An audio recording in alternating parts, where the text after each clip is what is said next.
What if I told you that there are epic food stories that often go untold? Join your host, Seth, as he dives into the thrilling world of food challenges and competitive eating, interviewing those who not only take them on, but create them.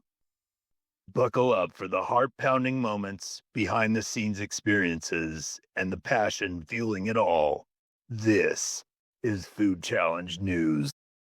Welcome back to the Food Challenge News Podcast. I'm your host, Seth, and today I'm joined by Kerry from Grumpy's Diner. Kerry, how are you doing today?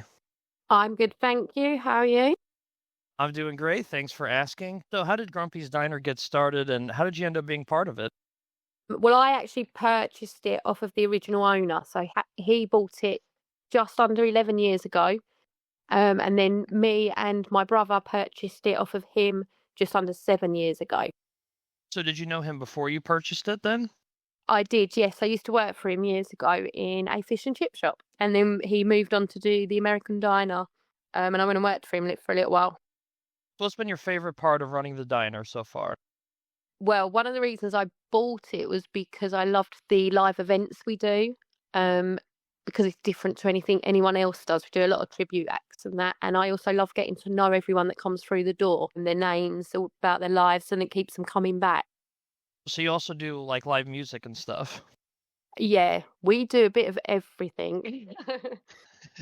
That's pretty cool. I like to hear that. So how often do you do like events and stuff? Like do you do like birthday parties and stuff like that, or just you have live music sometimes? Yeah, we do all of that. So people can hire it out for birthday parties. We do our own birthday parties in their packages. And the live events we do at least once a month. And we do kids events as well as obviously the challenges. So there's always something going on. Speaking of food challenges, Grumpy's is known for its food challenges. So how did those come about and what are their names? So we currently have 4. And the first one started 2 months after we took over. My brother decided he wanted to do a food challenge, and it was called the Big Daddy Challenge, and it's still running today. But it was his idea, and he did not expect it to take off the way it did.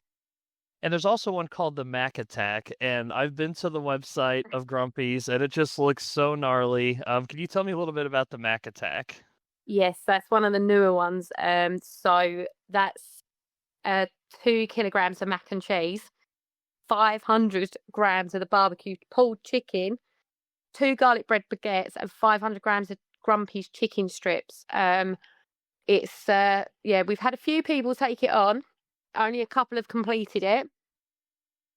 It's quite messy watching them eat it as well.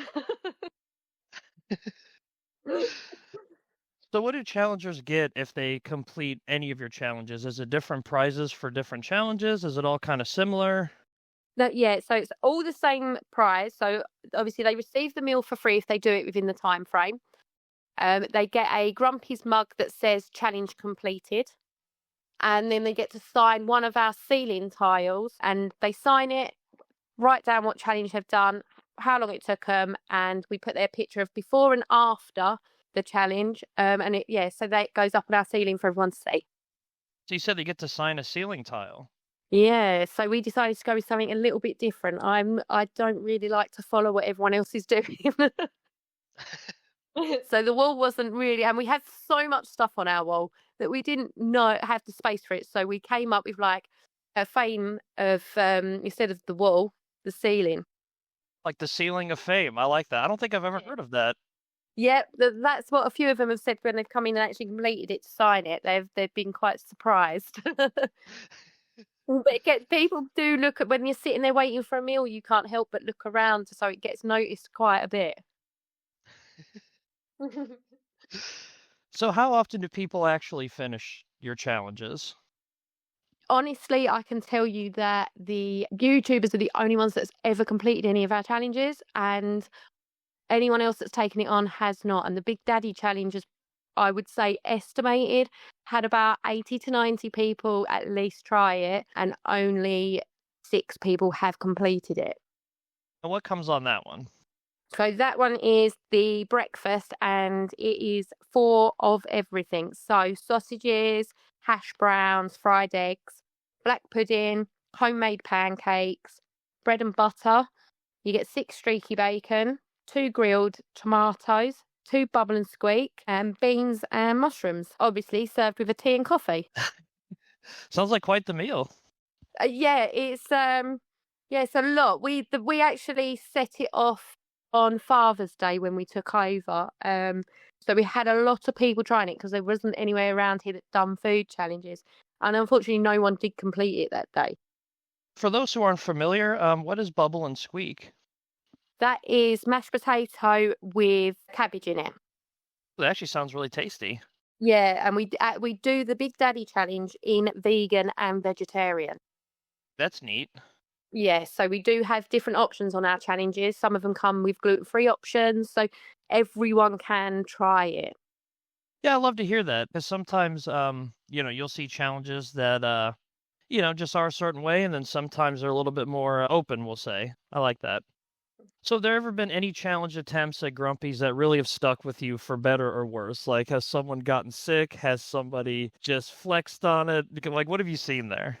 Well, yeah, I've had a couple like that. So, but one of them was a hot dog challenge, and someone nearly choked on the hot dog. That was a bit of a shock. I have had people that have attempted the challenges, and yeah, it's made them physically unwell, and they didn't make it to the bathroom.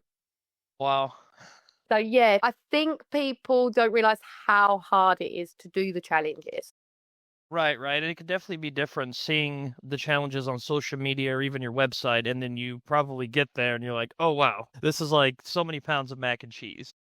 Pictures always make it look smaller. The Big Daddy challenge is actually 2 plates of food, quite large plates. So when you take them out, people are surprised because they say it looks a lot more than what's in the picture.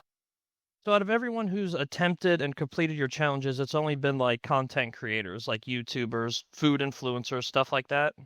Yeah, no one else has managed to complete them. I had one I did feel extremely sorry for him. He got all through the Big Daddy challenge one it was, because it is one of our most popular ones.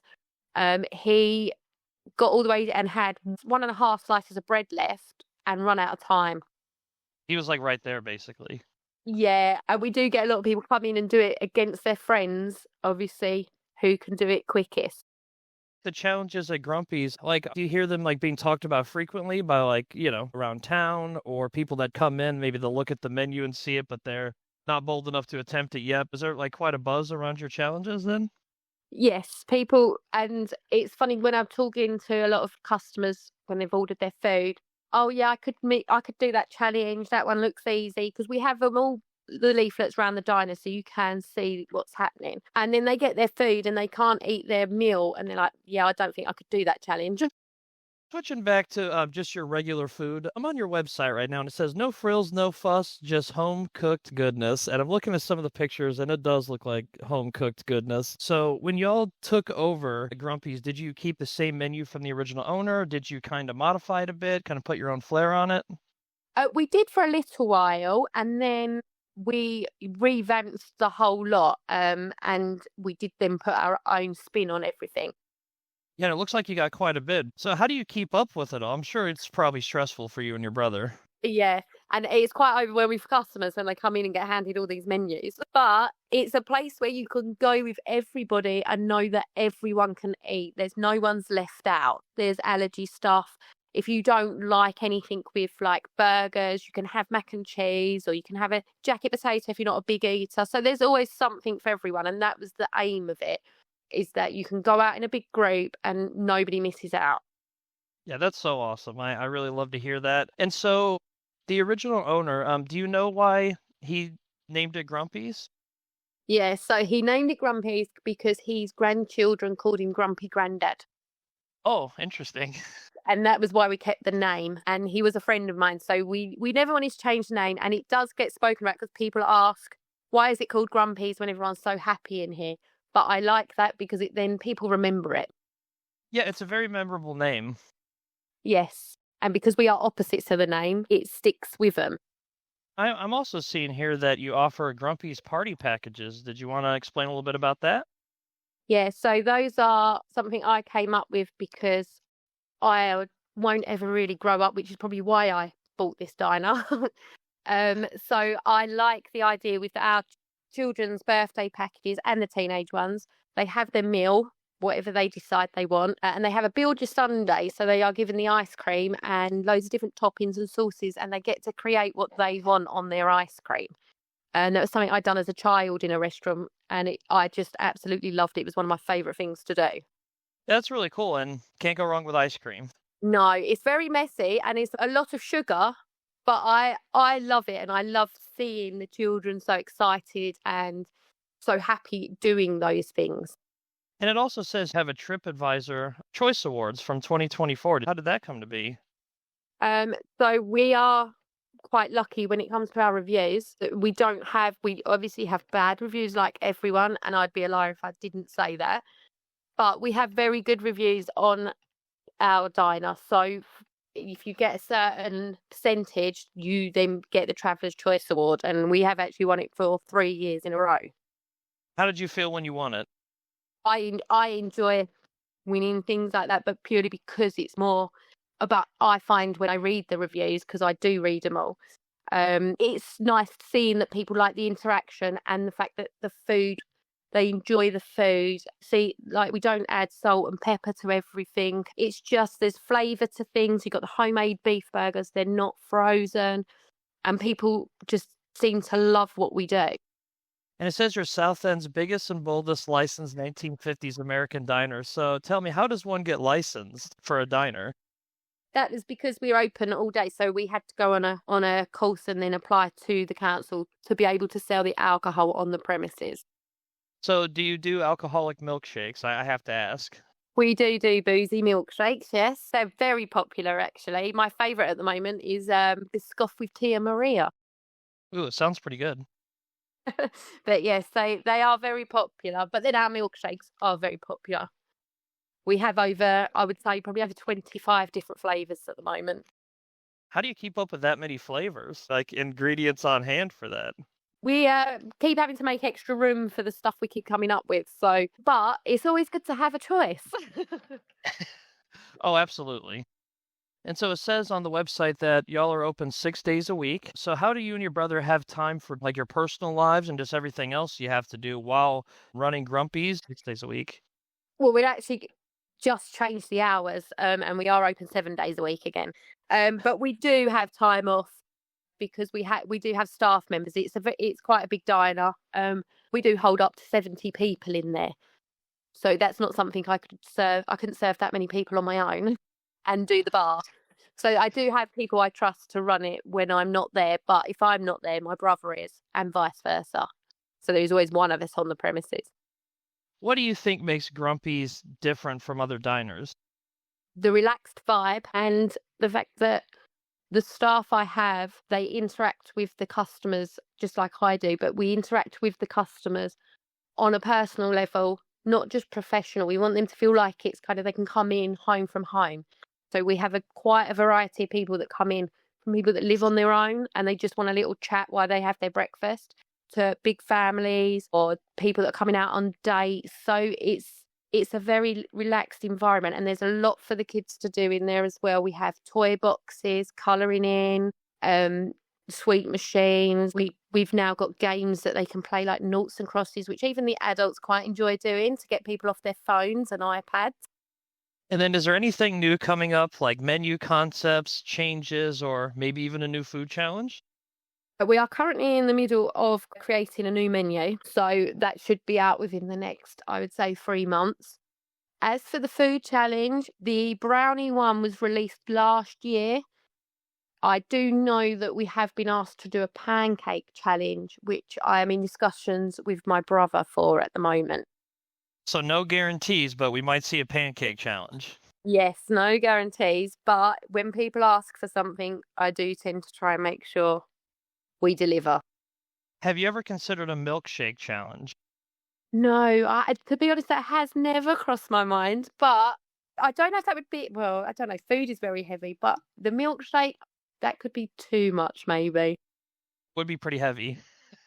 Yeah, and I find the sweet challenges are not always as successful as the savoury ones because of the overload of sugar.